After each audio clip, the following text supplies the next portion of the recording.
Hello friends, welcome to மாங்கனி சமையல். இன்றைக்கி நம்ம மாங்கனி சமையலில் ரொம்ப டேஸ்டியான பெப்பர் சிக்கன் கிரேவி எப்படி பண்ணுறதுன்னு தான் பார்க்க போகிறோம்.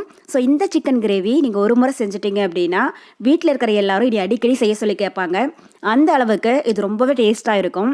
இதனால் சுட சுட சாதம், இட்லி, தோசை, அப்புறம் சப்பாத்தி கொடிகளை வச்சு சாப்பிட்றதுக்கு பக்காவான ஒரு காம்பினேஷனாக இருக்கும். ஸோ கண்டிப்பாக நீங்கள் ட்ரை பண்ணி பாருங்கள். சரி வாங்க, இப்போ இந்த பெப்பர் சிக்கன் கிரேவி எப்படி பண்ணுறதுன்னு பார்க்கலாம். இது பண்ணுறதுக்கு ஃபஸ்ட் ஒரு மிக்ஸி ஜாரில் 1 டேபிள் ஸ்பூன் சீரகம் சேர்த்துக்கோங்க. கூடவே 2 டேபிள் ஸ்பூன் மிளகும் சேர்த்துடலாம். ஸோ இந்த பெப்பர் சிக்கன் கிரேவிக்கு மிளகுடைய காரம் தான் அதிகமாக இருக்கணும். மிளகாத்தூள் குறைவாக சேர்த்தோம்னா போதும். அதனால் மிளகு 2 டேபிள் ஸ்பூன் அளவுக்கு சேர்த்துக்கோங்க.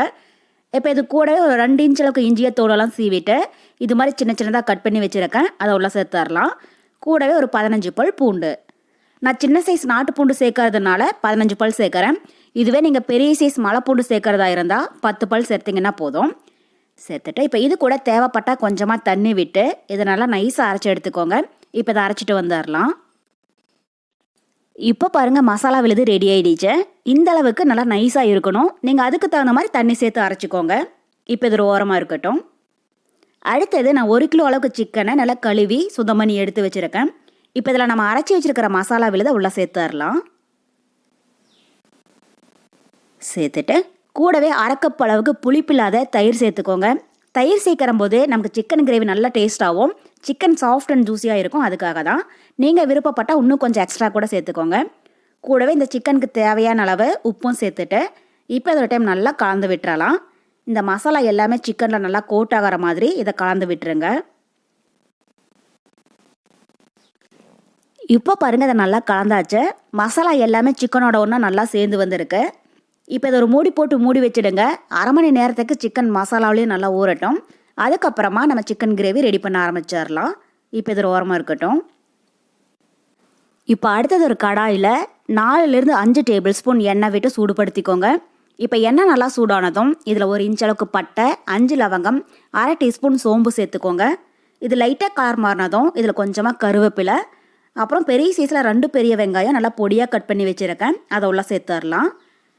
சேர்த்துட்டு இப்போ ஸ்டவ் மீடியம் ஹீட்டில் வச்சு வெங்காயம் நல்லா பொன்னிறமாகிற அளவுக்கு இதை வதக்கிடுங்க. ஸோ இந்த சிக்கன் கிரேவிக்கு இது மாதிரி நீங்கள் பெரிய வெங்காயம் சேர்க்குறதா இருந்தாலும் சேர்த்துக்கோங்க. இல்லைன்னா 1 கப் அளவுக்கு சின்ன வெங்காயம் நல்லா பொடியாக கட் பண்ணி சேர்த்துக்கோங்க. ஸோ நான் பெரிய சைஸில் 2 பெரிய வெங்காயம் எடுத்துருக்கேன். சின்னதாக இருந்துச்சுன்னா நீங்கள் 3லேருந்து 4 அளவுக்கு சேர்த்துடுங்க. பாருங்கள், இப்போ வெங்காயம் நல்லா பொன்னிறமாக வதங்கிடுச்சு. உங்களுக்கு பார்க்குற போதே தெரியும் இந்தளவுக்கு நல்லா கோல்டன் ப்ரௌனாக வதங்கி இருக்கணும். இப்போ இதில் ஒரு 2 பச்சை மிளகாய் கட் பண்ணி வச்சுருக்கேன். அதை உள்ள சேர்த்துடலாம். கூடவே மீடியம் சைஸில் நல்லா பழமாக 2 தக்காளி பொடியாக கட் பண்ணி வச்சுருக்கேன். அதையும் சேர்த்துடலாம். சேர்த்துட்டு கூடவே வெங்காயம் தக்காளி வதங்குறதுக்கு கொஞ்சமாக உப்பும் சேர்த்துட்டு இப்போ தக்காளி நல்லா சாஃப்ட் ஆகிற அளவுக்கு வதக்கிடுங்க. ஸோ உப்பு சேர்க்கிற போது மட்டும் குறைவாகவே சேர்த்துக்கோங்க. ஏன்னா நம்ம சிக்கன் மசாலா ஊற வைக்கிற போதே அதுக்கு அளவாக சேர்த்துருக்கோம். இப்போ இந்த வெங்காயம் தக்காளி வதங்குறதுக்கு அளவாக சேர்த்திங்கன்னா போதும். அதே மாதிரி தக்காளி நிறைய சேர்க்க வேண்டாம். நம்ம தயிர் சேர்த்து இருக்கிறதுனால நமக்கு அதுவே லைட்டாக புளிப்பு டேஸ்ட்டு கொடுக்கும். அதனால் மீடியம் சைஸில் 2 தக்காளி சேர்த்துக்கோங்க. அதுவே நல்லா டேஸ்ட்டாக இருக்கும். பாருங்கள், இப்போ வெங்காயம் தக்காளி நல்லா சாஃப்டாக வதங்கிடுச்சு. இப்போ இந்தளவுக்கு நல்லா வதங்கினதுக்கப்புறமா இதில் நம்ம மசாலாவில் ஊற வச்சுருக்கிற சிக்கனை உள்ளே சேர்த்துடலாம். சேர்த்துட்டு இப்போ ஸ்டவ் மீடியம் ஹீட்டில் வச்சு இதை ஒரு 5 நிமிஷத்துக்கு நல்லா வதக்கிடுங்க. சிக்கன் நல்லா வதங்கி அதுலேருந்து தண்ணி பிரிஞ்சு வரும். அந்தளவுக்கு வதக்கிக்கோங்க. இப்போ பாருங்கள், ஒரு 5 நிமிஷம் போல் சிக்கன் நல்லா வதங்கி சிக்கன்லேருந்து லைட்டாக தண்ணி பிரிஞ்சு வருது. இப்போ இந்த ஸ்டேஜில் நம்ம தேவையான மசாலா பவுடர் சேர்த்துடலாம். 1/4 டீஸ்பூன் மஞ்சள் தூள், கூடவே காரத்துக்கு 1 டீஸ்பூன் மிளகாய் தூள். ஏற்கனவே நம்ம 2 டேபிள் ஸ்பூன் மிளகு சேர்த்துருக்கோம். அப்புறம் பச்சை மிளகாயும் சேர்த்துருக்கிறதுனால மிளகாத்தூள் நீங்கள் உங்கள் காரத்துக்கு தகுந்த மாதிரி கூட்டி குறைச்சி ஆட் பண்ணிக்கோங்க. இப்போ இதில் 1 டீஸ்பூன் அளவுக்கு மல்லித்தூளும் சேர்த்துட்டு இப்போ இந்த மசாலாவுடைய பச்சை வாசனை போகிற அளவுக்கு இதை நல்லா வதக்கிடலாம்.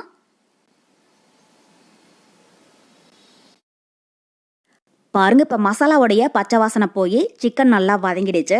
நமக்கு சிக்கனும் நல்லா தண்ணி விட்டுருக்கு. உங்களுக்கு பார்க்குற போதே தெரியும். இப்போ இதில் சிக்கன் வேகிறதுக்காக மட்டும் இன்னும் ஒரு 1/2 கப் அளவுக்கு தண்ணி சேர்த்துடலாம். சிக்கன் தண்ணி விடல அப்படின்னா நீங்கள் இது முழுகிற அளவுக்கு சேர்த்துக்கோங்க. இதில் ஆல்ரெடி தண்ணி இருக்கிறதுனால நான் ஒரு 1/2 கப் அளவுக்கு தண்ணி சேர்க்குறேன். சேர்த்துட்டு இப்போ ஒரு டைம் நல்லா கலந்து விட்டுறலாம். இப்போ இந்த அளவுக்கு நல்லா காய்ந்ததுக்கு அப்புறமா இப்போ கடாயுடைய மூடி போட்டு மூடி வச்சிடுங்க. இது மீடியம் ஹீட்டில் ஒரு 15 நிமிஷம் நல்லா வேகட்டும். அப்பப்போ இடையில ஓப்பன் பண்ணி கிளறி விடுங்க. 15 நிமிஷத்துக்கு அப்புறமா நம்ம எப்படி இருக்குன்னு பார்க்கலாம். ஸ்டவ் வந்து மீடியம் ஹீட்லேயே இருக்கட்டும். இப்போ பாருங்கள் 15 நிமிஷம் போல் ஆகிடுச்சு. மூடி ஓப்பன் பண்ணி பார்க்கலாம். இப்போ நம்ம பெப்பர் சிக்கன் கிரேவி நல்லா திக்காகி எண்ணெய் பிரிஞ்சு வர ஆரம்பிச்சிடுச்சு. அதே மாதிரி சிக்கன் பீசஸும் நல்லா சாஃப்டாக வெந்து வந்திருக்கு. இப்போ இந்த ஸ்டேஜில் நீங்கள் உப்பு காரம் டேஸ்ட் பண்ணி பாருங்கள். உங்களுக்கு ஒருவேளை உப்பு காரம் குறைவாக இருந்தாலும் நீங்கள் தேவையான அளவு ஆட் பண்ணிக்கோங்க. அவ்வளோதான். இப்போ கடைசியாக வாசனைக்காக பொடி பொடியாக கட் பண்ணினேன் கொஞ்சம் மல்லியில தூவி விட்டுட்டு இதை ஒரு டைம் லைட்டாக கலந்து விட்டுறலாம். ஸோ கிரேவி வந்து ரொம்பவே தண்ணியாக இல்லாமல் இந்த அளவுக்கு கொஞ்சம் திக்காக வச்சுக்கோங்க. அப்போ தான் இது சப்பாத்தி இட்லி தோசை கூடையெல்லாம் வச்சு சாப்பிட்றதுக்கு கரெக்டாக இருக்கும். நல்லா சுட சுட சாதத்தோடு வச்சு சாப்பிட்ற போது ரொம்பவே டேஸ்ட்டாக இருக்கும். அவ்வளோதான். இப்போ நம்ம பெப்பர் சிக்கன் கிரேவி தயாராகிடுச்சு. இந்த ஸ்டேஜில் நாம் ஸ்டவ் ஆஃப் பண்ணிடலாம்.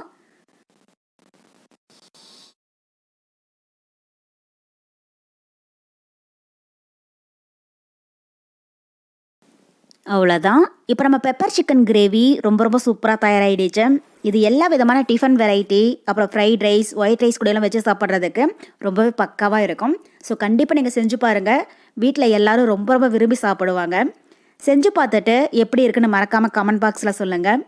என்னுடைய இந்த ரெசிபி வீடியோ உங்களுக்கு பிடிச்சிருந்தா லைக் பண்ணுங்கள். உங்கள் ஃப்ரெண்ட்ஸ் அண்ட் ரிலேட்டிவ்ஸ் கூட நிறைய ஷேர் பண்ணுங்கள். மறக்காமல் மாங்கனி சமையலுக்கு சப்ஸ்கிரைப் பண்ணுங்கள். நன்றி.